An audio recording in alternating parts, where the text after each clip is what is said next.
성경 말씀 사도행전 17장 1절에서 9절입니다. 그들이 암비볼리와 아볼로니아를 다녀가 데살로니가에 이르니 거기 유대인의 회당이 있는지라. 바울이 자기의 관례대로 그들에게로 들어가서 새 안식일에 성경을 가지고 강론하며 뜻을 풀어 그리스도가 해를 받고 죽은 자 가운데서 다시 살아나야 할 것을 증언하고 이르되 내가 너희에게 전하는 이 예수가 곧 그리스도라 하니 그 중에 어떤 사람 곧 경건한 헬라인의 큰 무리와 적지 않는 귀부인도 고난을 받고 바울과 실라를 따르나 그러나 유대인들은 시기하여 저자의 어떤 불량한 사람들을 데리고 때를 지어 성을 소동하게 하여 야손의 집에 침입하여 그들을 백성에게 끌어내려고 찾았으나 발견하지 못하며 야손과 및 형제들을 끌고 읍장들 앞에 가서 소리질러 이르되 천하를 어지럽게 하던 이 사람들이 여기도 이르매 야손이 그들을 맞아 들였도다. 이 사람들이 다 가이사의 명을 거역하여 말하되 다른 임금 곧 예수라 하는 이가 있다 하더이다 하니 무리와 읍장들이 이 말을 듣고 소동하여 야손과 그 나머지 사람들에게 보석금을 받고 놓아주니라. 아멘. 사도행전 16장에서 우리는 빌립보 교회가 어떻게 세워지는가 하는 것을 살펴보았습니다. 오늘 우리는 사도행전 17장을 통해서 사도 바울의 선교가 어떻게 확장이 되는가 하는 부분을 살펴보도록 하겠습니다. 자, 우리가 일반적으로 선교하면 우리는 이방에 나가서 복음을 증거하는 것이다 이렇게 생각을 하는데, 자, 오늘 성경에 보면 사도 바울은 빌립보에서 어디로 가게 되냐면 데살로니가 교회로 갑니다. 그래서 데살로니가 교회에서 회당에 들어가서 약 세 안식일 동안 성경을 가지고 강론했다 이렇게 표현을 합니다. 17장 2절에 보면 바울이 자기의 관례대로 그들에게로 들어가서 새 안식일에 성경을 가지고 강론하며 무엇을 강론했냐면 3절에 뜻을 풀어 그리스도가 해를 받고 죽은 자 가운데서 다시 살아나야 할 것을 증언하고 이르되 내가 너에게 전하는 이 예수가 곧 그리스도라 하니 그 중에 어떤 사람 곧 경건한 헬라인의 큰 무리와 적지 않는 귀부인도 고난을 받고 바울과 실라를 따르나 그랬습니다. 그러니까 이 새 안식일 동안에 회당에서 복음, 즉 성경을 가르쳤는데 거기에 있는 많은 사람들이 복음을 받아들이게 됐다. 이거는 하나님의 역사입니다. 왜냐하면 이 새 안식이라는 것은 우리로 보면 3주, 3번에 걸쳐서 사도 바울이 회당에서 복음을 전하는데 수많은 사람들이 그 복음 앞에 돌아왔다라는 것은 바울이 한 것이 아니고 그만큼 그 지역에 복음에 갈급한 영혼들이 있었다라는 것을 살펴볼 수가 있습니다. 그러니까 당연히 또 거기에 반대 세력이 나오는데 5절에 보면 그러나 유대인들은 시기하여 저자의 어떤 불량한 사람들을 데리고 때를 지어 성을 소동하게 하여 야손의 집에 침입하여 그랬거든요. 이게 이제 무슨 현상이냐면 이렇게 너무 사람들이 많이 모이니까 유대인들의 반대 세력이 나타나게 되는 거예요. 그래서 더 이상 회당에서 바울이 말씀을 가르칠 수가 없어서 누구의 집에를 가게 되냐면 야손의 집에를 가게 된 거예요. 그래서 야손의 집에서 이제 복음을 전가하고 있는데 또 다른 유대인들이 시기하여 불량한 사람들을 데리고 왔다 이렇게 표현했거든요. 그런데 현대인의 성경에 보면 이걸 뭘로 보냐면은 깡패들을 동원했다 이렇게 표현을 했어요. 오늘 우리식으로 말하자면은 조폭을 동원했다라는 말과 같은 거예요. 그러니까 이 바울과 실라 그 믿는 사람들을 잡기 위해서 누구를 동원했냐면 조폭이 조직 세력을 동원해서 데려오러 이 야손의 집을 쳐들어왔는데 이미 그때 바울과 실라는 다른 데로 피신해 있었어요. 그래서 누구를 잡아가게 되냐면은 야손을 잡아가게 됩니다. 야손과 그 형제들을 잡아가게 되는데, 자, 6절에 보게 되면은 발견하지 못하며, 즉 바울과 시라를 발견하지 못하며 야손과 및 형제들을 끌고 읍장들 앞에 가서 소리질러 이르되 천하를 어지럽게 하던 이 사람들이 여기도 이름에 야손이 그들을 맞아 들였도다. 이 사람들이 다 가이사의 명을 거역하여 말하되 다른 인구 곧 예수라는 이가 있다 하더이다 하니 무리와 업장들이 이 말을 듣고 소동하여 야손과 그 나머지 사람들에게 보석금을 받고 놓아주니라. 이렇게 이야기를 했어요. 자, 여기서 이제 이 바울과 실라를 못 잡은 대신에 누구에게 그 책임을 추궁하고 있냐면은 야손이라는 사람에게 책임을 추궁하고 있는데, 그러니까 이제 이 모든 것은 야손이 책임을 져야 되는데 야손이 어떻게 했냐 그러니까 야손에게 보석금을 받고 놓아줬다 이렇게 표현을 했어요. 그래서 이 보석금이 뭐냐라고 했을 때 해석이 두 가지로 일반적으로 하고 있는데, 첫 번째가 뭐냐면은 돈을 받고, 그러니까 일정한 어떤 그 대가를 지불하고 이제 그들을 놔줬다. 우리도 보통 하잖아요. 벌금을 낸다 어떤 그런 개념이잖아요. 잘못을 했다라는 거죠. 근데 또 한 가지 해석은 어떤 그 대가는 대가인데 꼭 물질적인 대가가 아니라 어떤 행정적, 요즘 말로 하면은 어떤 서류적인 대가. 그러니까 오늘 우리로 말하면 각서를 썼다든지 어떤 서약서를 썼다라는, 다시는 바울을 영접하지 않냐고, 돕지 않냐고, 교제하지 않냐고, 만약에 바울이 야손의 집에 오면 즉시 신고를 한다든지 어떤 그런 행정적 조치를 하고 보냈다. 이렇게 해석을 하는 경우도 있습니다. 어찌됐든 이것으로 인해서 제일 피해를 본 사람은 누굽니까? 야손이죠. 여기에 놀라운 비밀이 있습니다. 그 비밀이라는 게 뭐냐면 사도 바울이 빌립보도 그렇고 또 1차 선교행 때도 그렇고 선교를 가잖아요. 대부분의 이 고난의 현장, 바울이 감옥에 들어가잖아요. 대부분의 이 고난의 현장의 중심에 누가 있었냐면은 바울이 있었어요. 바울이. 그런데 이 데살로니 교회에서만 유일하게 바울은 안 보이고 이 고난의 한 중심에 누가 서 있냐면 이 데살로니가 교회의 대표적이라고 말할 수 있는 이 야손이 중심에 서 있다라는 거예요. 그리고 야손만 있는 것이 아니라 그 형제들 그랬거든요. 그러니까 이 조폭들이 와가지고 야손만 잡아간 것이 아니라 야손 집에 믿는 형제들이 많이 있었다 그 말이에요. 그러니까 야손과 그 형제들을 다 잡아간 거예요. 그러니까 이상하게요. 신앙이라는 것은 고난을 당하면 무너질 것 같은데 신앙은 고난 속에서 성장을 하게 되어 있는 것입니다. 그러니까 이 야손과 이 형제들이 이런 그 바울 때문에 어떤 부분에는 피해를 봤잖아요. 실질적으로. 그런데 이 데살로니가 교회가 이 고난으로 말미암아 폭발적인 부흥과 믿음의 아주 좋은 소문이 나버리게 되는 거예요.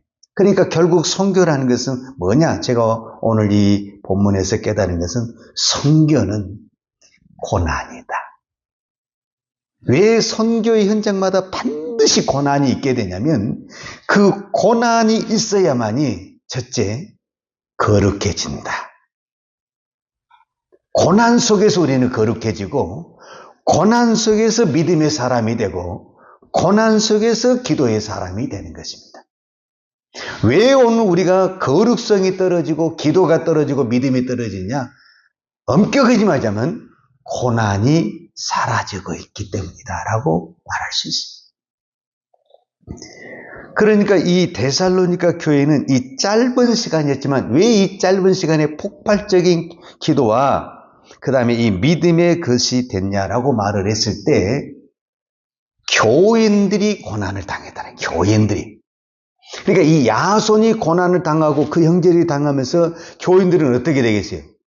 자기들끼리 더 똘똘 뭉치고 합심하여 기도하고 같이 동참하고 그러는 가운데 어떻게 서로 기도하고 서로 믿음의 그 관계가 이루어지면서 교회는 더 견고해지고 더 거룩해지고 믿음의 성장을 이루었다라는 것을 볼 수가 있어요.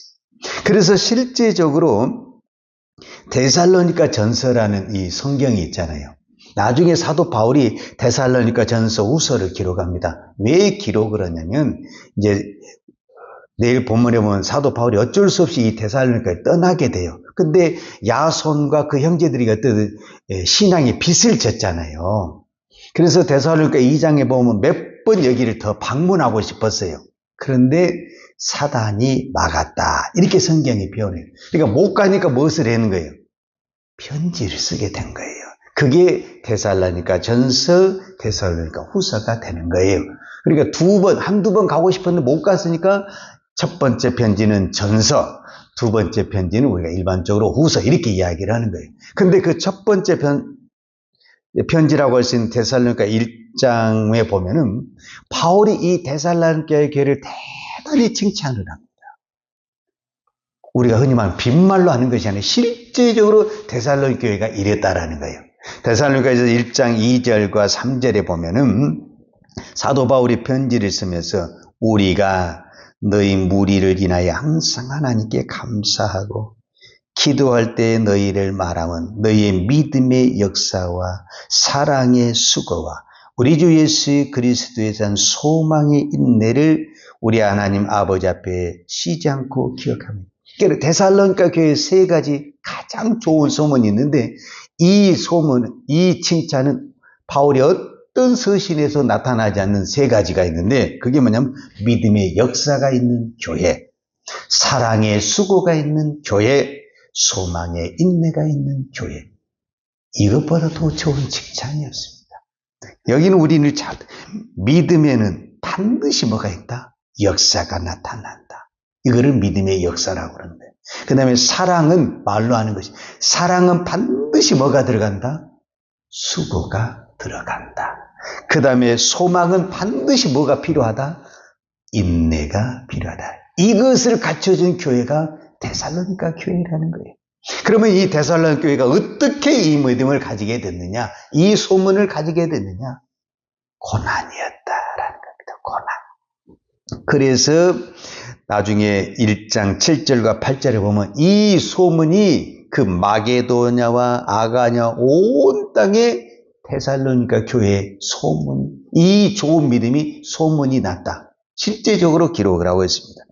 데살로니가전서 1장 7절과 8절을 보면은 6절부터 제가 읽겠어요. 또 너희는 많은 환난 가운데서 실제로 이렇게 표현해요.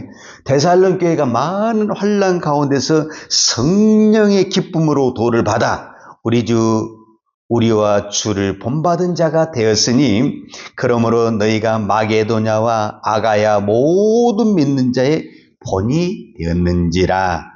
주의 말씀이 너희에게부터 마게도냐와 아가야뿐 들릴 뿐 아니라 하나님을 향한 너희의 믿음의 소문이 각처에 퍼진 거로 우리는 아무 말도 할 것이 없노라.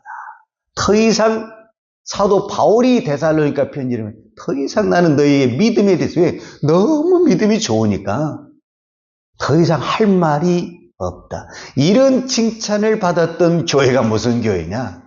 데살로니가 교회다. 그러면 이 데살로니가 교회가 어떻게 해서 이런 믿음의 사람, 이 믿음의 교회가 됐느냐? 이 야손을 비롯해서 그 형제들이 실제적인 어디 현장에?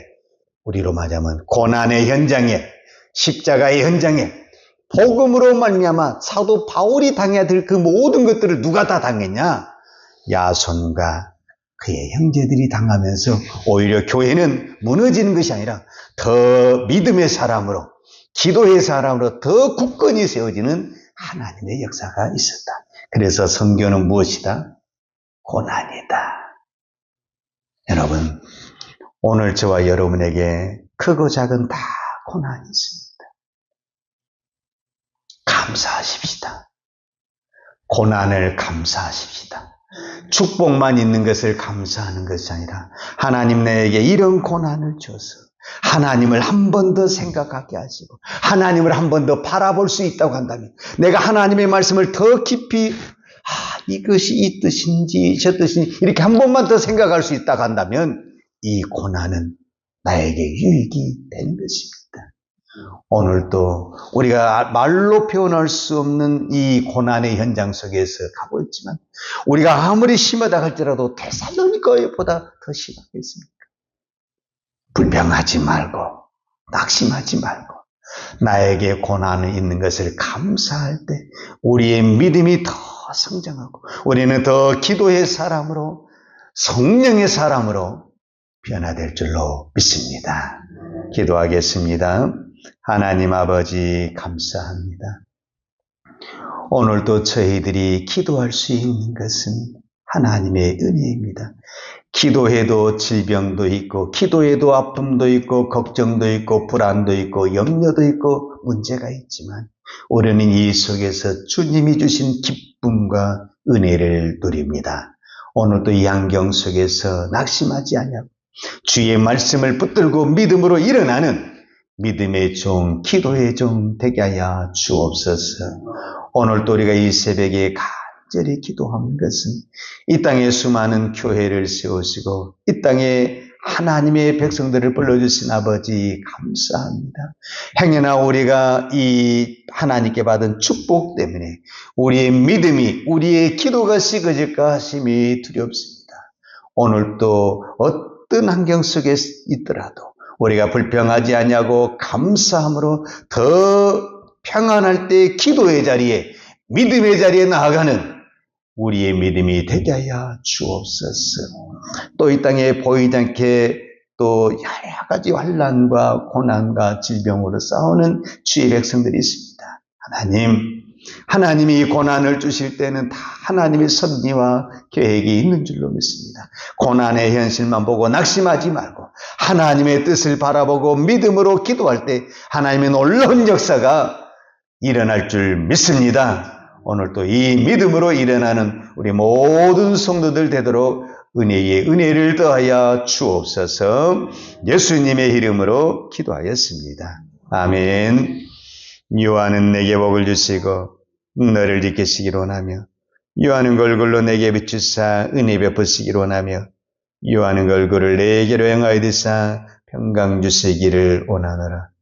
이제는 우리를 위하여 십자가에 돌아가신 우리 주 예수 그리스도의 은혜와 독생자를 아낌없이 보내주신 아버지 하나님의 무한하신 사랑과 성령님의 충만한 은혜가 오늘 또 여러 가지 환난 속에서 오직 십자가를 붙들고 일어나기를 원하는 사랑하는 주의 종들 머리머리 예와 이 나라의 민족과 한국 교회 위에 온 열방의 이 생명의 복음을 증거하는 선교사님들 위에와 사랑하는 주의 자녀들 머리 위에 이제로부터 영원토록 함께 있을지어다.